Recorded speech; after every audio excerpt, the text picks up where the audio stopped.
అందరికి నమస్కారం. Welcome back to our channel మన కిచెన్ కథలు. ఈరోజు మనం చేసుకోబోయే రెసిపీ ప్రాన్స్ ఫ్రై, రొయ్యల వేపుడు. ఇప్పుడు స్టవ్ వెలిగించుకొని కట్టెలు వెలిగించుకొని దాని మీద ఒక బాండి పెట్టుకుందాం. ఇప్పుడు బాండి హీట్ అయిన తర్వాత అందులోకి 3 స్పూన్ల ఆయిల్ పోసుకుందాం. ఆయిల్ హీట్ అయిన తర్వాత నేను 1 kg రొయ్యలు తీసుకున్నాను. అందులోకి కొంచెం పసుపు, ఉప్పు వేసుకొని బాగా క్లీన్ చేసుకొని ఇప్పుడు ఈ రొయ్యల్ని వేయించుకుందాం.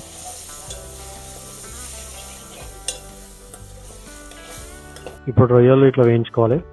చూడండి, నాకు ఒక 5 minutesకి వాటర్ మొత్తం బయటకు వచ్చింది ఇట్లా. ఇప్పుడు రొయ్యలు తీసి పక్కన పెట్టుకుందాం.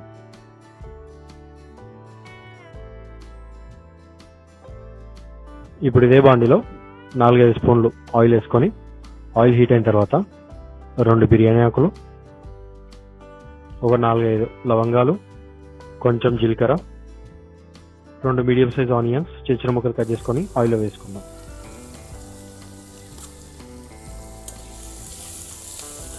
ఆనియన్స్ మంచి ఫ్రై అయిన తర్వాత అందులోకి కొంచెం పసుపు, 1 స్పూన్ అల్లం వెల్లుల్లి పేస్ట్ వేసుకొని మొత్తం బాగా పచ్చివాసన పోయేంత వరకు కలుపుకుందాం. ఏంది ఈరోజు కొత్తగా కట్టెల పొయ్యి అని చూస్తున్నారా?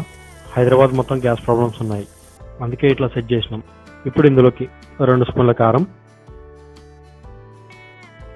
1.5 స్పూన్ ఉప్పు, 1/2 టీ స్పూన్ జీలకర్ర పొడి వేసుకొని బాగా కలుపుకుందాం. ఇప్పుడు ఇందులోకి 1/2 టీ స్పూన్ ధనియాల పొడి వేసుకొని 2 నిమిషాలు బాగా కలుపుకుందాం.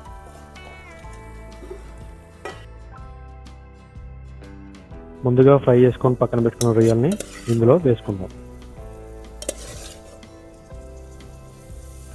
రొయ్యల్ని బాగా కలుపుకుందాం. కట్టెల పొయ్యి కదా, కింద అడుగు అంటకుండా కలుపుకుందాం.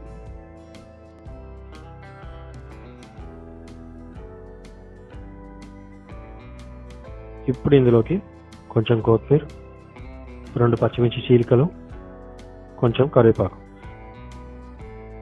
వేసుకొని బాగా కలుపుకుందాం.